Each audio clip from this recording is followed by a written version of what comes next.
Hello and welcome to Shh, the Girls Are Racing. My name's Miranda and this is my review show for all things women in motorsport, but particularly F1 Academy. I'm sort of a new F1 fan, but I've really made it a mission to be getting into F1 Academy this year, so I want to talk about the races and all fun stuff that they get up to. So I kind of missed out on China. I watched all the races, but I didn't obviously talk about it on the internet. It was really good, but obviously there were a lot of rookies, so a lot of yellow flags, a lot of crashes. Made for, in my opinion, a pretty entertaining watch. I really wanted to put some stuff out there and support F1 Academy, not just with my eyes, but also with my voice, because I think more women can be in motorsport. There's so much potential. They just need to be given the platform. They need to be given the opportunity, and I think stuff like this does help. So that's basically what this is. That's the plan. Oh yeah, I just wanted to mention, I really wanted to support F1 Academy, like kind of make a little review show where I talk about the races, talk about different things to do with F1 Academy. It's a feeder series, so I kind of just want to focus on that and focus on women in motorsport generally. But I should say, there is nothing professional about it. This is a microphone. I think I stole it from my mum. I don't know if it actually is working. It's just plugged in on a USB. And I'm filming on a potato because I am a uni student, but I'm just here to have fun. Yeah, so I should also mention this is like 100% a fan review show. As I said, I'm a new fan, but I'm also not super knowledgeable. I'm just here to support women in motorsports. I think they're super cool, women who race. They're doing something really cool. They're breaking the glass ceiling. They're breaking the mold. And yeah, I want to support that with my voice, with my eyes, so that they can sort of get the hype that they deserve, because I think they do deserve hype. I'm gonna get started with Jeddah, the Saudi Arabian F1 Academy race that went on there this past weekend. They had some testing there a couple weeks prior, and there was a big crash, but otherwise I think it went well. Yes, Nina Gateman had quite a big crash, but she ended up racing in Saudi Arabia anyway, which was really cool. She'd reported some back pain, but she still made it through both races, which I thought was super impressive. So without further ado, let's get into it. Firstly, qualifying. I mean, I was pretty entertained I want to say about halfway through qualifying. The top three was separated by probably a tenth or something like a tenth. Like it was quite tight, quite impressive. And then Chloe Chambers just blew it out of the park and went 4/10 ahead, which was absolutely nuts. I think she got a bit of a tow, but judging by how qualifying went, I think the Campos team are looking really exciting this year. I think they're going to be the ones to be challenging Maya Berg and Dorian Pin because their car looks really, really strong, and it's giving all three girls in that car, I think, a strong position to be fighting for wins and fighting for podiums, which means points. Chloe Chambers snuck a toe off of Ella Lloyd, and yeah, she went 4/10 clear. And then other people did catch up after that, but she did secure P1 for the second race and P8 for the first race, so that was really, really cool. Actually, checking my notes, which I did write some notes during the race, at one point in qualifying, all cars in the top four were within 200ths of each other. So that's actually pretty impressive. So if we now want to talk about round one, this is the reverse grid race, which basically means that top eight in qualifying, they swap. So P8 goes to P1 just for the first race, and it goes all the way down, but then P9 to P18 are all as they qualified, basically. So we saw Felbermeyer in P1 because of her P8 qualifying, but Ella Lloyd was in P2 because of her P7 qualifying, and she just exudes such cool confidence. This is her first year in F1 Academy, so she's technically a rookie, but she has a really impressive resume. She's done a few other sort of things in the lead up to this, and I believe she's doing F4 at the same time. She's just got this confidence. She's super cool. Over the radio, she seemed pretty calm. She got an excellent start in race one, so she took the lead, and she fended off Maya Berg and kept the lead, and she ended up winning the race, and it was really, really impressive. She did such a good job. She's a McLaren sponsored driver for F1 Academy, and the comparisons with Oscar Piastri were there. Like they were both race winners this past weekend in Jeddah. But he went and visited her in the paddock before the race, and they had a bit of a discussion that was filmed. about the cars and stuff, and they both just kind of were giving off the same energy, which was really, I don't know, it was like really cool because I regard her. She's a rookie, but I really think she's very up and coming. She's just got a little bit unpolished, it seems, but generally she's ended up in the points, I think, in all the races so far, and she's been really, really impressive. Impressive to hold on to that lead with Roden. She built a really good lead before there was a yellow flag for a safety car because of sort of a little incident, which Courtney Crone got a 5-second penalty for. I think it was 5. It could have been 10, but Chloe Chung I think went off and DNF'd. But yeah, she lost that lead essentially because of the safety car, but she still held off some of these really excellent seasoned drivers. Like, these are women who not only have competed in F1 Academy before, but they've also been doing lots of other racing series, and they're extremely accomplished. And for her to be in her first year of F1 Academy, to hold them off for the win, it was just incredible. Like, I was so stoked for her, and I really thought she's very much a rookie to watch, and she is just totally unfazed and just been so impressive. I should mention that not only did Ella hold off Meyerberg sort of for a checkered flag finish, like it was very much on the line. I was sitting on the edge of my seat. I think that really added to how impressive her win was. But I also would say that I think Palmowski and Meyerberg's sort of fighting really helped Ella win, because obviously there was a lot of defensive driving going on and she could just kind of go off into the clear air, into the distance. Palmowski is another super, super impressive driver. Again, technically a rookie, but she's 20. She's done a few racing series so far. Again, really impressive resume. And I think we can expect a lot from her in this series, in other series. But I think we can expect a lot from her this year as a technical rookie. We can expect a lot from her next year as well. And I see some good things in her future because given she's only a rookie, she's absolutely cooking. She's shown some great moves and like a real hunger to get on the podium, fight for wins, this type of thing. And she did win in Shanghai. She won the first race in Shanghai. There was a bit of a battle between 4th and 5th. It was Alba Larson and Dorianne Pin. They were sort of fighting each other for about 3 laps or so. And I have to say, Alba Larson, what an impressive rookie. She is 16, and she's just been coming through the field so incredibly. Her defensive driving is just excellent. That is truly so impressive.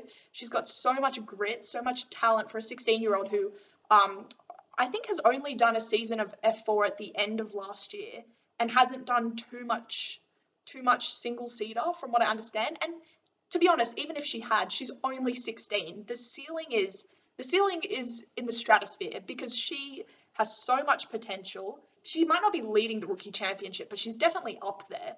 And she's just been so impressive. And I think throughout this year, we'll see much more from her, and we'll see a lot more from her next year as well. She's so impressive. And I should add as well, she's really savvy with her image.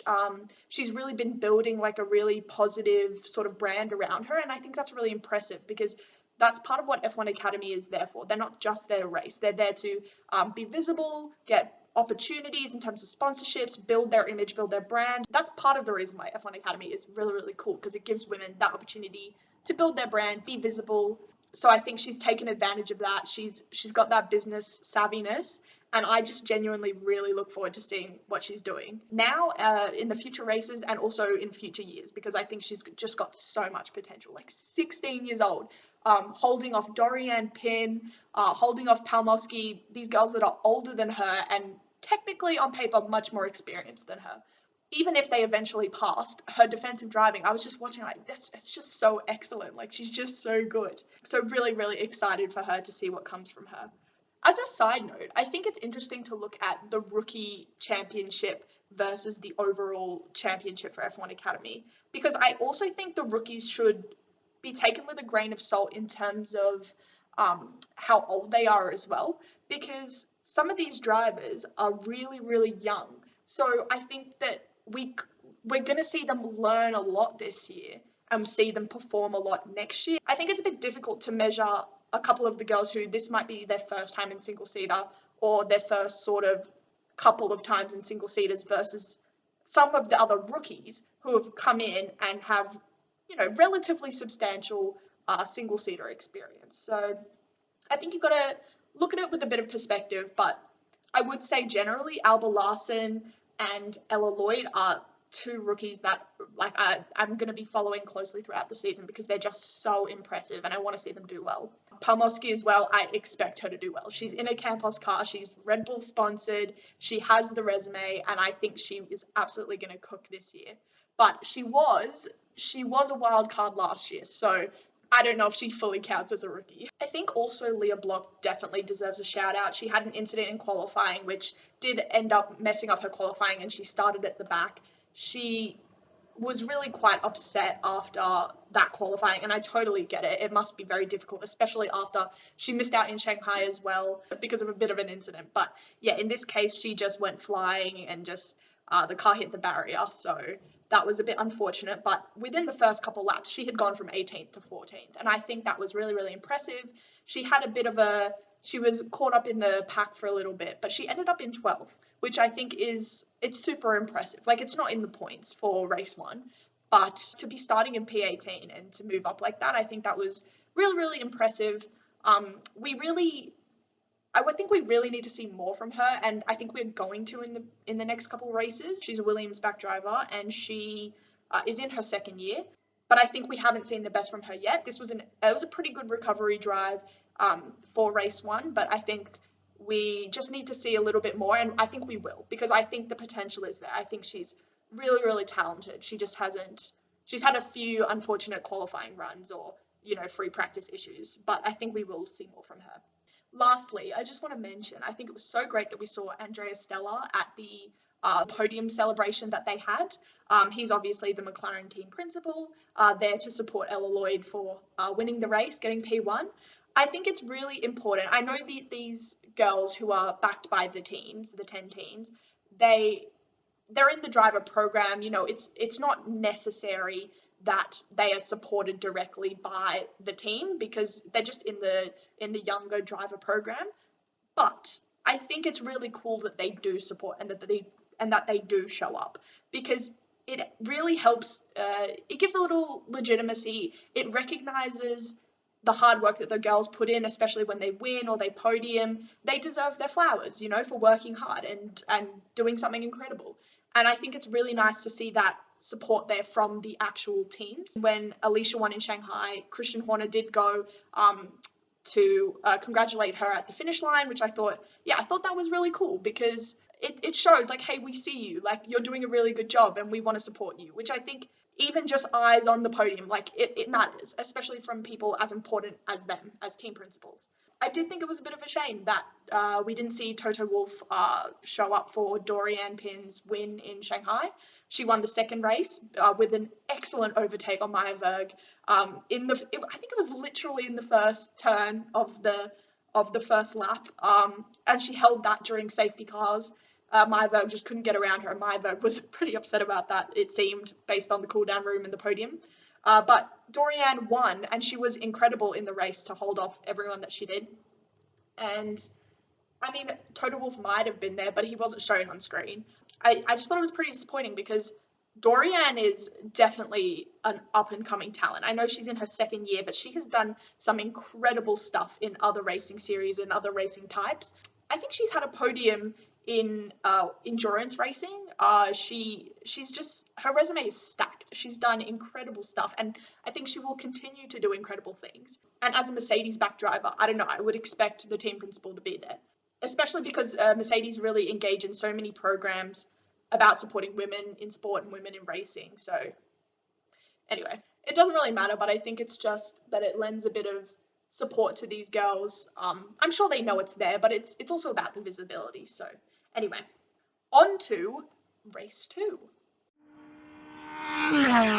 So this race was a bit odd. About half the grid seemed to stall off the line. It was a bit strange. There seemed to be like a good 5 cars that didn't get going once it was lights out. I'm not sure. The commentator in the highlights attributed it to something with the heat. So I don't actually know what went on there because, as I said, I'm a new F1 fan, new motorsports fan, so I don't really understand how that actually happened or if it was driver error or anything, but nevertheless, all the girls did get off the mark eventually. So Ella Lloyd, she was one of the people that stalled, and she ended up in P13 in like the first or second lap. But she made sort of an excellent recovery drive to P8. It was pretty good. So she only dropped one place in total throughout the whole race. So I thought that was really cool, and it shows her tenacity, and it shows that she is going to be someone to watch. I'm seriously stoked for Ella Lloyd. She's so impressive. Can't wait to see what she does. I thought it was really interesting, just going back to that sort of media thing her and Oscar Piastri did. She commented that the aero grip of the F1 Academy cars is really almost like poor compared to what she's used to, I think, in F4 and other equivalents. And I thought that was super interesting. I don't necessarily see it as a bad thing in terms of an indictment on F1 Academy cars. In fact, I see it as it shows her hunger, and it shows her her knowledge and her capability that she's going to be able to wrangle this car into points, into a win when she's not as comfortable in it. And I think that adaptability is going to be so helpful when she moves up in different racing series and like moves around and does different things. So I have to say, like, I don't necessarily see that as a bad thing. Obviously, it's not great maybe when you're a driver and you demand excellence from your car and etc. But I think that having that experience in learning how to adapt to a car maybe you're a bit less comfortable with, I think that's going to be really helpful. I should mention that more or less the cars in F1 Academy are pretty much the same.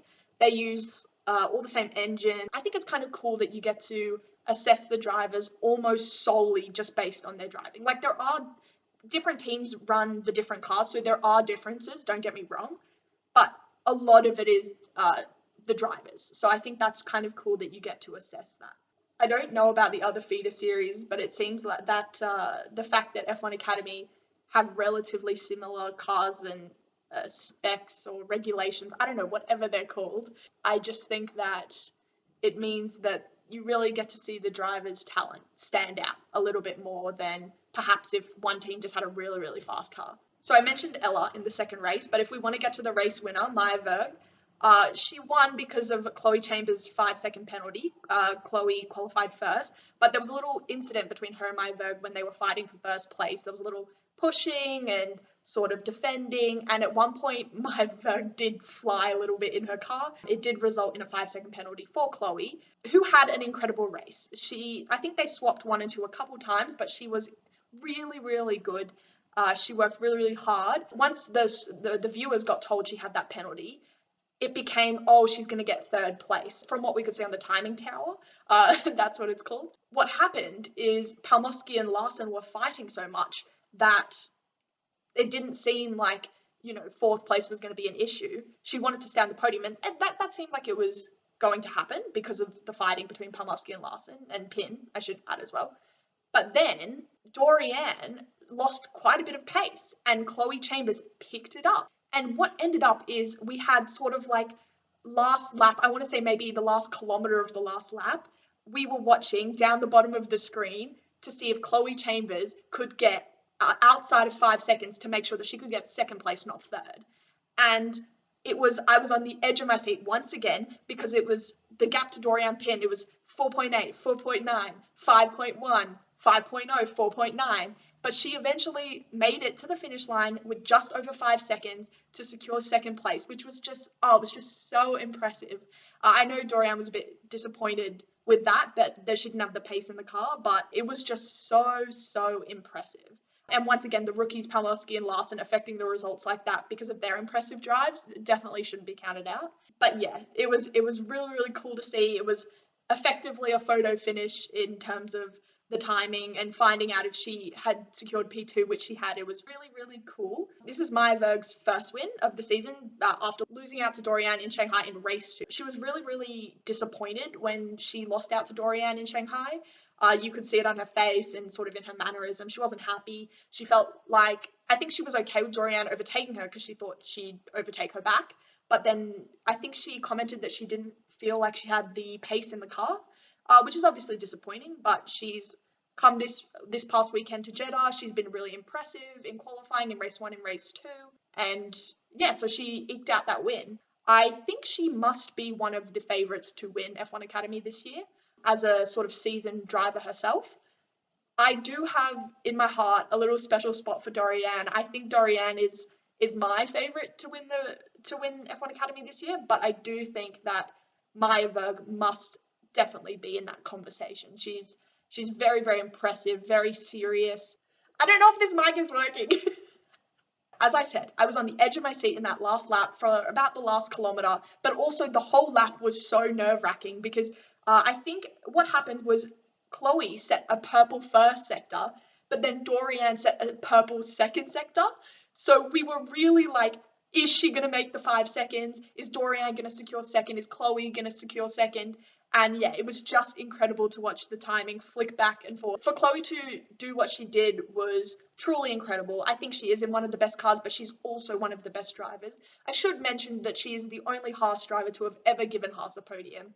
I know people, oh, it's in F1 Academy, it's not in F1. I don't care. The stats don't lie.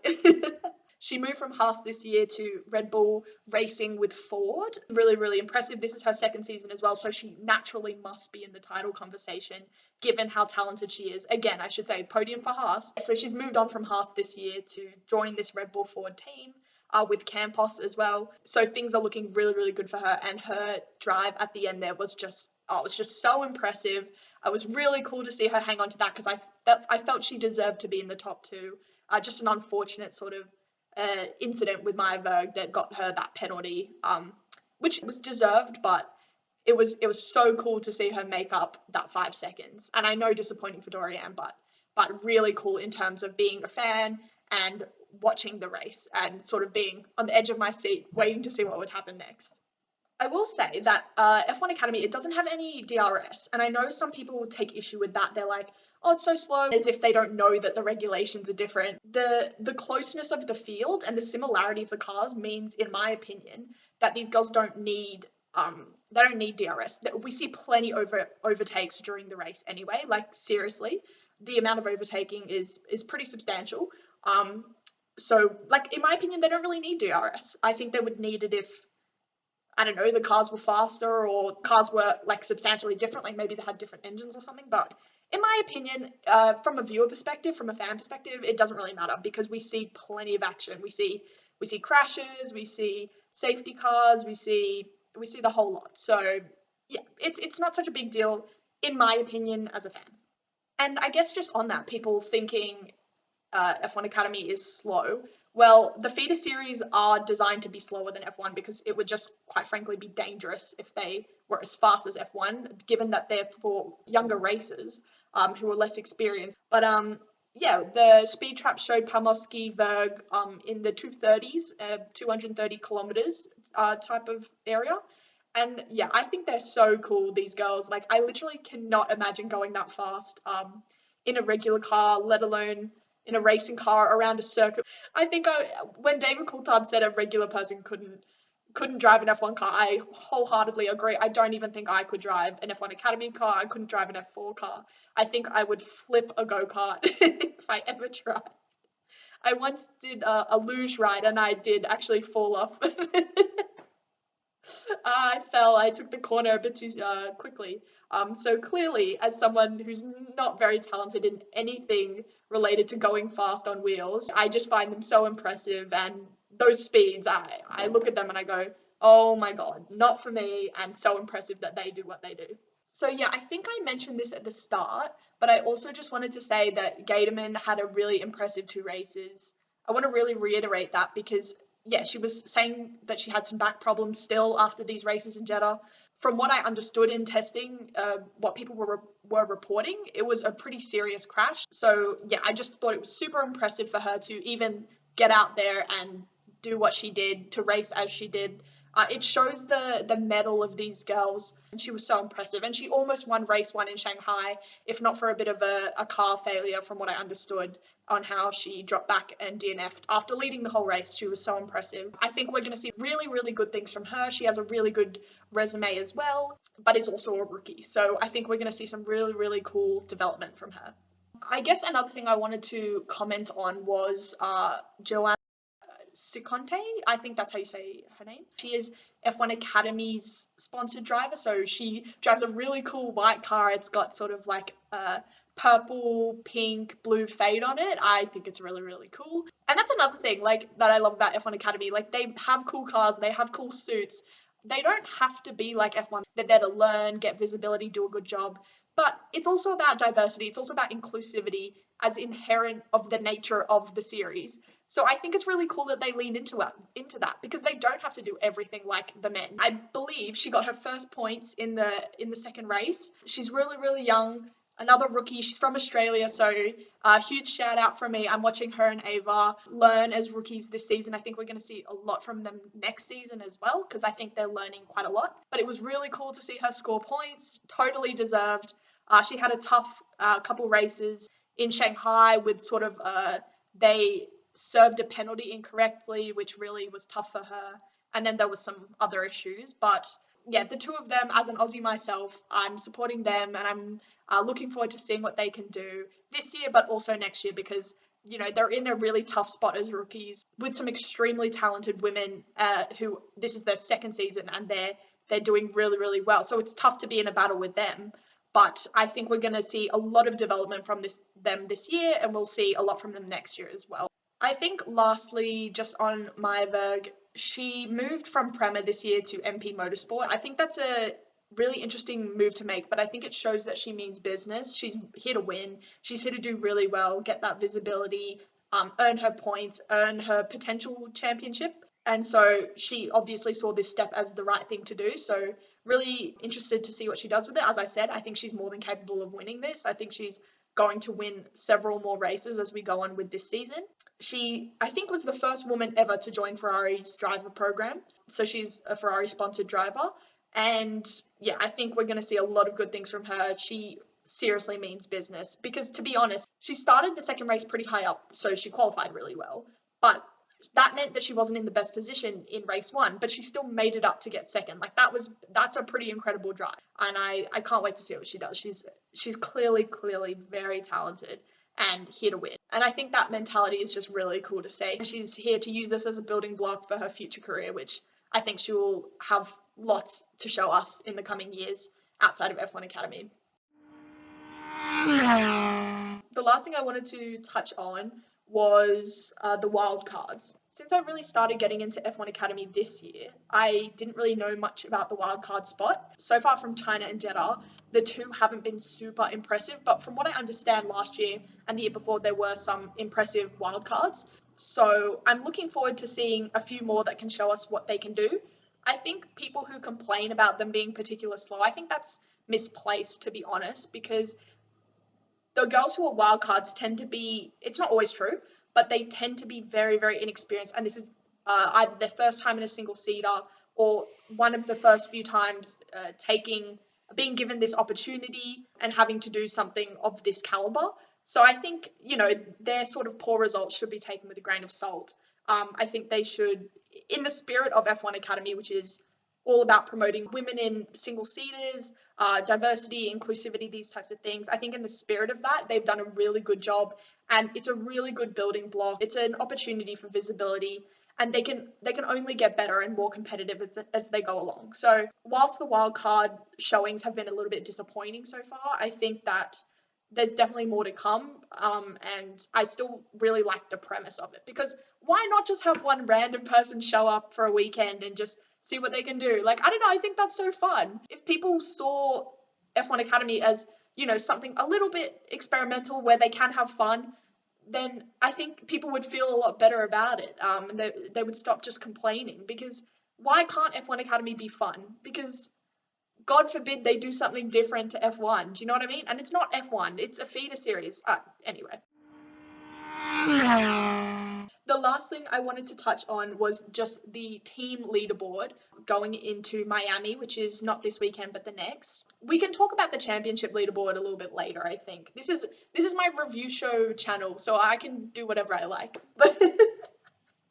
But I want to talk about the team standings. So Campos Racing are currently at the top. They have the 3 Red Bull drivers. From the Campos Racing perspective, Chloe Chambers and Alicia Palmovsky have really been doing the heavy lifting there. So they have 91 points. So MP Motorsport is in second. They have 89 points. They're only 2 points off the lead of Campos.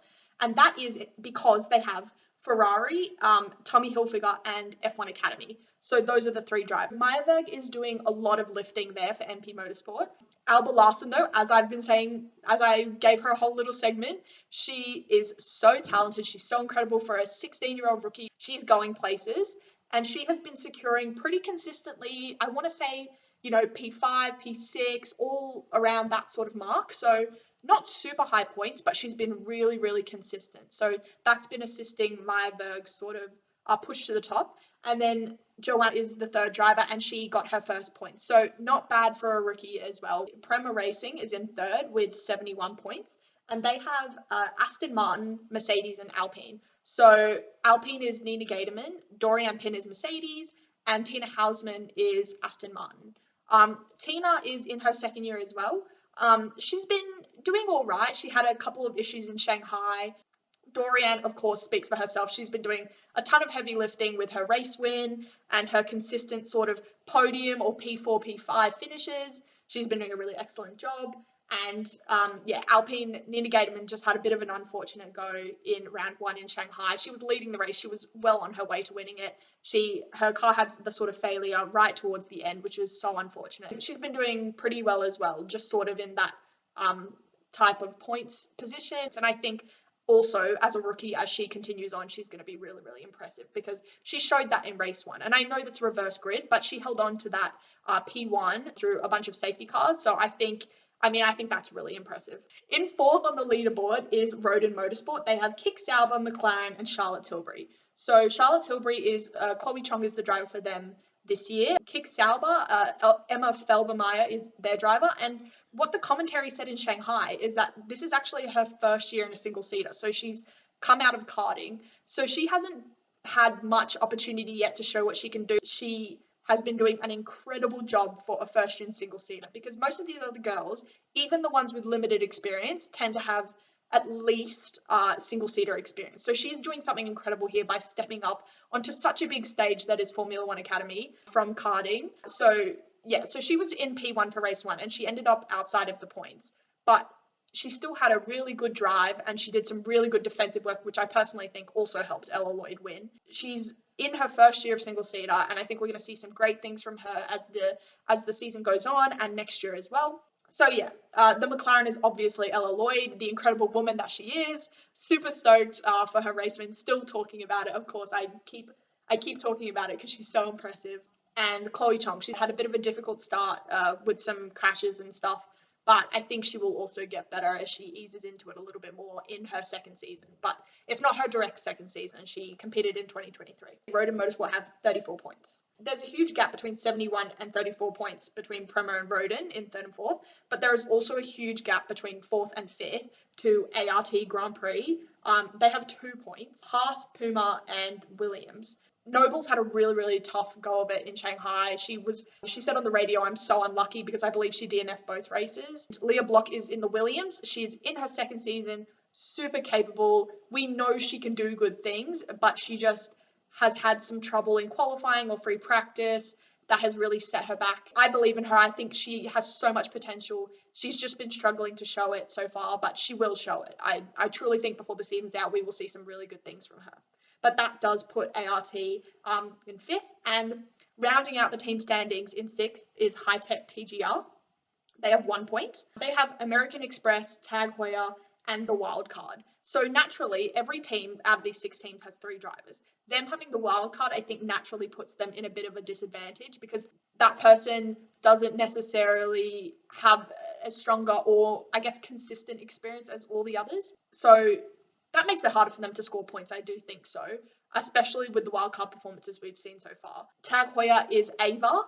She's the other Australian I mentioned earlier. She is really, really capable, but she's just young. She's a rookie, and it's clear that there is going to be a lot of learning to be had this season, maybe before she really kicks things off, either towards the end of the season or next year. But as I said, it's really, really tough to be competing with the girls in the second season who just have incredible resumes outside of F1 Academy, but also it's clear that they are vying for the championship, and naturally they take up at least the first sort of 8 positions on the grid. So it can be really difficult for the rookies to break in. And the last one is American Express, I mentioned, which is Nicole Havrida.